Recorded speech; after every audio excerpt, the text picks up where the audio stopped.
Alright folks, here we are. I'm back. I've got the whole inside of my truck all painted.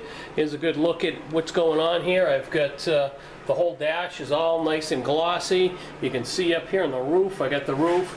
The center of the roof I really didn't focus on too much because there's a big headliner that goes up there, and if anybody's bought any materials, you know, any of these urethane paints, very, very expensive. So you don't want to be spraying it around if you don't need be. So there's what I got going on. I just kind of blew some of the red sealer down on the floor. It's going to be covered, but you know, you get an idea.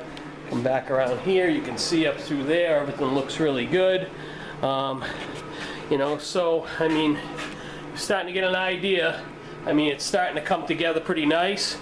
So tomorrow, hopefully we'll strip all this off and we can start working on doing some of the outside.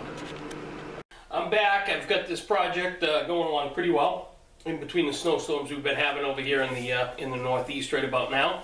What you see behind me is my truck. I got it all reverse masks. So as you've been watching, I masked it. I did the whole underneath of the truck, the firewall and the floor. Then I reversed my masking. I painted the whole inside of the cab. I did that yesterday. Now I've taken, and I'm gonna grab this camera and I'll show you exactly what's going on here.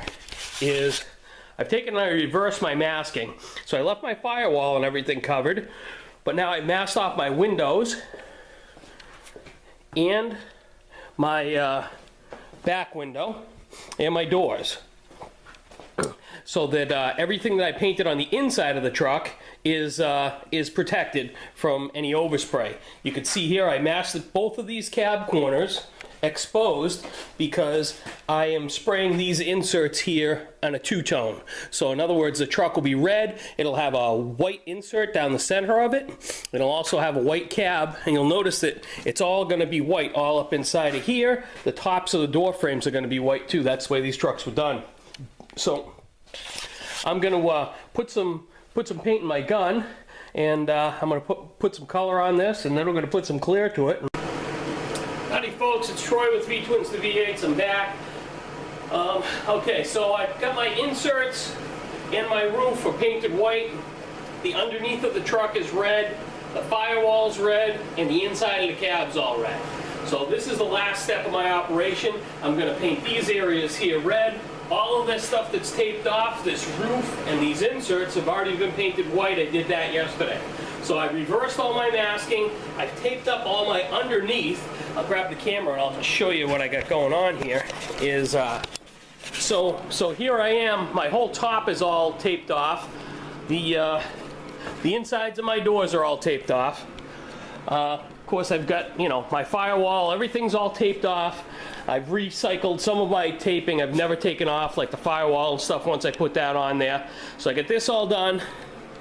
I've taped off my lift and right up to the cab, and if you look underneath here, I taped off the underneath of my cab here so that my clear coat and my color, when I spray the sides of this and this rocker panel down here, won't blow up underneath and haze my nice shiny red I put underneath it.